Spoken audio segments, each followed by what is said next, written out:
Buried alive, no way out. For 27 agonizing hours he lay trapped under tons of rubble, his body crushed, his hope fading, air running out, and no one knowing he was even alive. No food, no water, just the deafening silence of death creeping closer. But just when all seemed lost, something unthinkable happened. This is the true story of a young man who made one simple mistake, one that would haunt him and his family forever. This is the story of John Edward Jonas, a man whose life ended in the narrow confines of a cave, trapped and alone. In the crisp air of late November, the Jonas family gathered together for what should have been a joyous occasion. John Edward Jonas, a 26-year-old medical student, had made the long journey back home to spend the holidays with his family. His wife, Emily, waited eagerly with their child and their unborn second child on the way. This was a time for celebration, a reunion of loved ones. However, within days, that calm serenity would be shattered in an unimaginable way. The Jonas family had planned a simple, yet adventurous outing to Nutty Putty Cave, a well-known beginner-friendly cave in Utah, famous for its maze-like tunnels and tight winding passageways. The cave was supposed to be a place of thrill and discovery, a place where memories were meant to be made. But as John prepared for the trip, no one could have known the darkness that was about to descend upon them. John and his brother, Jose, had explored caves as children. They had shared adventures together, both outdoors and within the depths of the earth. The feeling of awe as they explored unknown spaces had been a constant throughout their childhood. This sense of wonder had stayed with John as he matured, becoming a medical student, a logical, practical thinker with a deep curiosity about the world.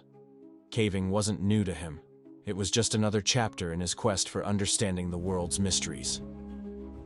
It was November 24th, 2009, when John, Jose, and their family made their way to the entrance of Nutty Putty Cave. The air was brisk, but the sun still hung in the sky, casting a warm, golden light over the surrounding landscape. The cave, with its modest entrance, beckoned like a challenge to be conquered. It was the kind of challenge John had grown to love. John had no fears as he entered the cave. He and his brother, joined by friends, navigated the narrow passages with excitement, their headlamps lighting the way. Their laughter echoed as they ventured deeper into the earth, exploring the cave's winding corridors. The walls of Nutty Putty were damp and smooth. The cave was supposed to be a leisurely adventure. As John made his way through the cave, he marveled at the way the rock formations seemed to grow and shift, each tunnel offering a new mystery. There were no warning signs, no treacherous turns, and then they came across the birth canal. It was a narrow, challenging passage that required explorers to contort their bodies in ways they never thought possible. This was a tight squeeze, one of the cave's more notorious sections, but John, confident in his ability, was undeterred. He was a man of action, always pushing forward, but this was no ordinary tunnel. As John and Jose made their way through, something didn't feel right. The walls seemed to close in tighter than expected. The air was thick with the scent of earth and rock, but it also carried the weight of a creeping, subtle danger. Neither of them knew it yet, but they were about to cross into an area of the cave that had claimed the lives of previous explorers. As John and Jose continued through the tunnel, they encountered the corkscrew, a narrow ledge in the cave that required them to twist and turn in ways that seemed almost unnatural. It was meant to be a challenge, a rite of passage for those who were brave enough. But now, the journey was becoming more complicated, and it wasn't long before John's body began to feel the strain. John, at 6 feet tall and weighing 200 pounds, was simply too large to navigate the space easily. As he pushed his way forward, his body scraped against the jagged rock, but still, he pressed on. It was a test of willpower. How far could he go before his body gave out? But this test was about to take a far darker turn. John's chest was tight, his limbs aching, but he was determined. However, it was when he tried to move forward further into the passage that the unthinkable happened. His body became wedged, stuck. There was no room to move, no space to wriggle or turn.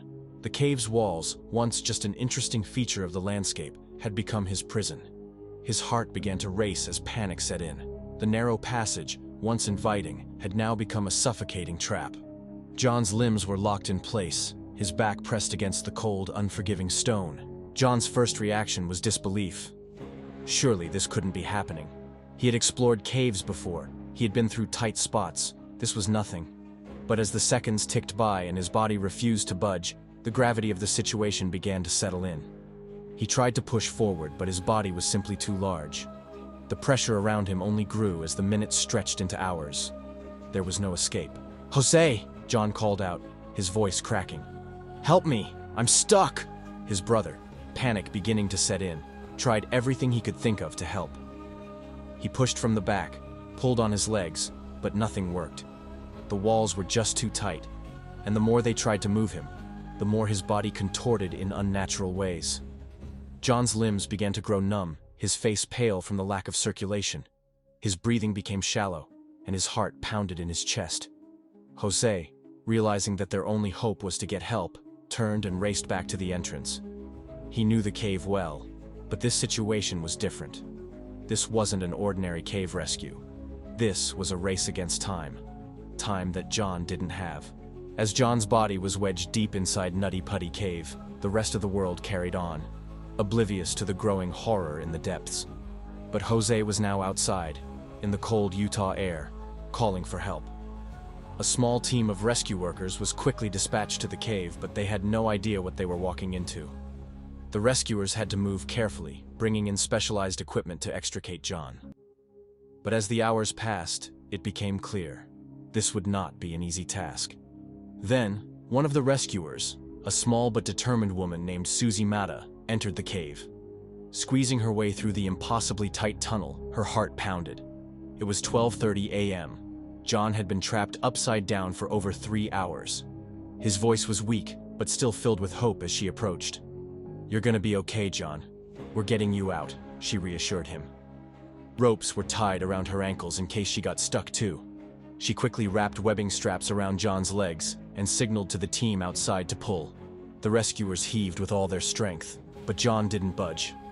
The tunnel's sharp angles created too much friction on the ropes. It was like trying to pull a body through a concrete vise. Realizing brute force wouldn't work, the team decided to set up a pulley system. It was their best hope, but it wasn't easy. The cave was so cramped that only small power tools could fit inside, and each piece of equipment had to be passed down one by one. Every second counted, but progress was agonizingly slow. Meanwhile, John's condition was deteriorating. Blood pooled in his head. His breathing grew ragged, and exhaustion set in. Rescuers kept talking to him, urging him to hold on, but as the hours dragged on, his strength faded. The team outside worked desperately, but time was slipping away. John, trapped in the cold, merciless grip of the cave, was slipping further into danger. The team tried everything: pulleys, ropes, and careful maneuvering. The pressure of the tight space was beginning to take its toll. John, still trapped, could barely move. His limbs were stiffening, his breathing shallow. His body, contorted and trapped, was unable to move even an inch. The rescuers knew that every second mattered. John's heart rate slowed. His face was drained of color. His body was shutting down, unable to survive in the suffocating position. Despite the best efforts of the rescue teams, John could not be freed.